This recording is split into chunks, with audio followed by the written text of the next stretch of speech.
we've only got 20 minutes of this. Item 4.2, report from the Business Management OSC. Councillor Rayner, with reception? I do. Hugh? Mr. Mayor, for those of you who read the annual report of Open Scrutiny, the year 2012-13, you'll see that whilst it summarizes the results of the efforts and dedications of the various scrutiny committees, by definition, it doesn't tell the whole story. Budget and performance, expertly chaired by Anthony Finn, has scrutinised the council's budget, noting Finn had the difficult task of scrutinising the NSCSO and DRS outside contracts.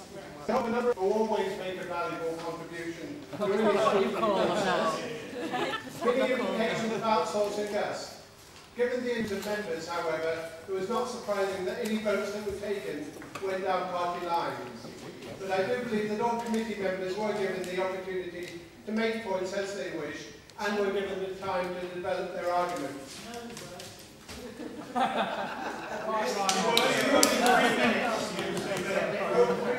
Scrutiny is not just a matter of sitting in a committee with safeguarding, as demonstrated by safeguarding Kate Salinger as Vice Chair, who in their support of vulnerable young people visited a number of residential care facilities, as well as getting a lot of influential people to come before them to answer challenging questions for the benefit of residents young and old.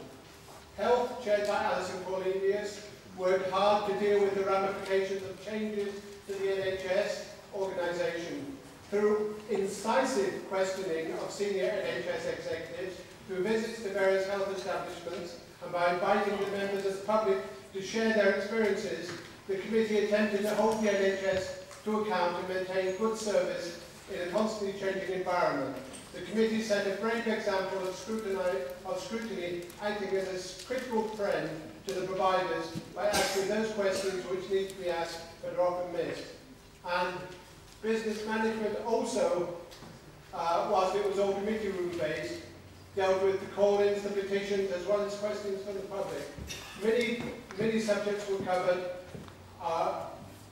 and were given a good area. Diversity was the name of the game, from town planning to the accommodation of the welfare reform. Notable was our discussion about the Saracens and the implications of Mill Hill residents.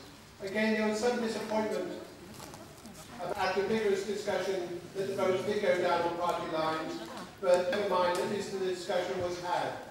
Thank you everybody involved with scrutiny in the past year. I hope the questions have not been too intrusive, but I believe that the results and recommendations made a positive contribution to keeping the executive book. It's just the same shame that party politics still play a large part in violent scrutiny, and that scrutiny can sometimes be used as a weapon rather than a tool. Mr. Mayor, I would like to accept the adoption of this report.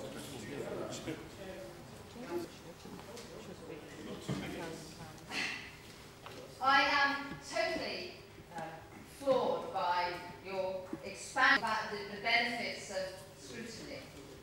I might ask you how you intend to take it forward in the governance structure, because frankly, if you've just given a lesson in why you might just keep scrutiny. And that's all I have to say.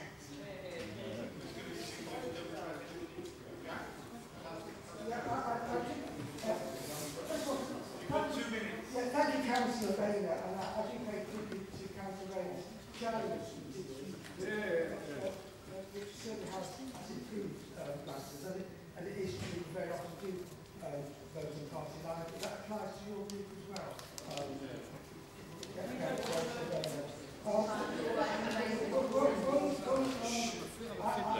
I have a luxury of not being there if I ever.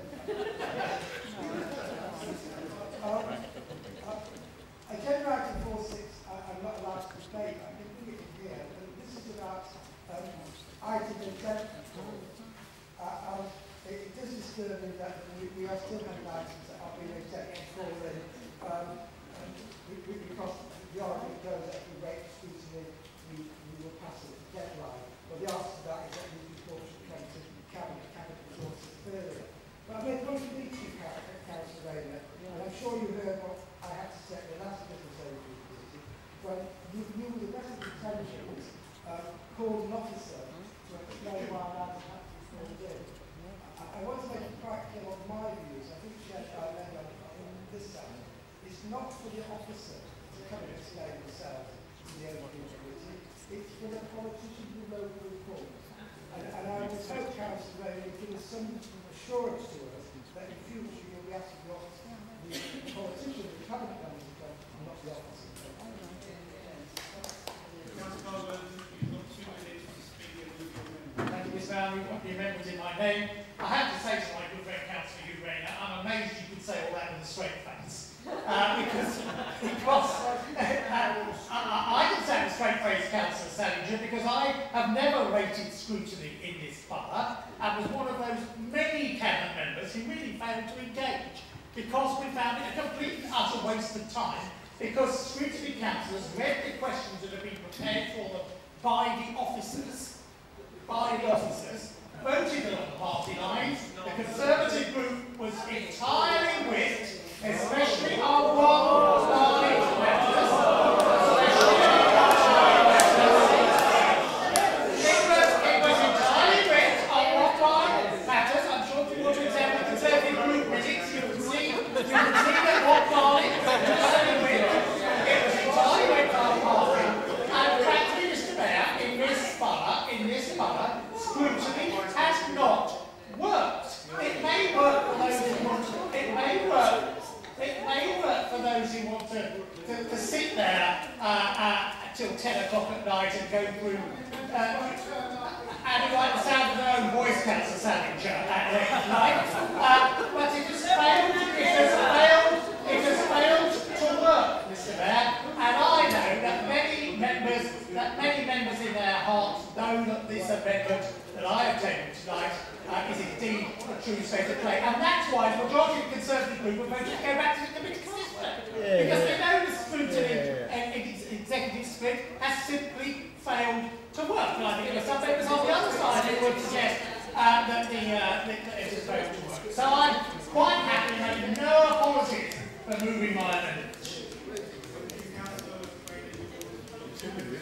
Mr. Mayor, I'm explaining, even though it's past 9 o'clock, the words that I could use to describe Councillor Coleman's speech this evening. Councillor Coleman is talking the biggest sorry, what's the word out and what he has said is actually an insult to those members who do engage with scrutiny, and I include there the cabinet members, the officers, and indeed the members of the committee themselves. They are dedicated and committed to scrutiny. It works as best as it can within this council, and I take your comments as not only a personal insult, but as an insult to all of those. Councillor Moore, thank you for your comments. Basically, we've made the most of scrutiny while we have it. How it will develop when we move across to a different system, let us see. Councillor Curran, thank you very much for your positive comments. I take on board the other comments that you made, and time will tell. But again, Mr. Mayor, I decry completely the amendment. I do not accept it. I hope that it will be voted down unanimously, and in the meantime, I commend this report for adoption.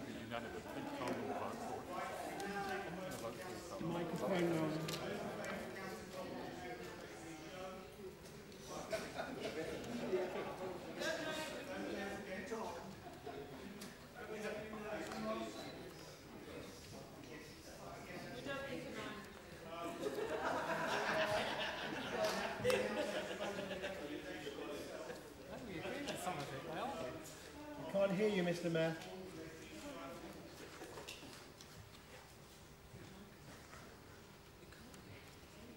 That's 34.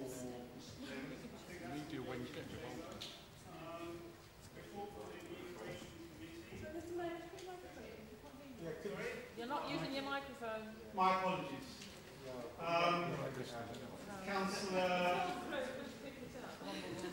Richard Cornelius.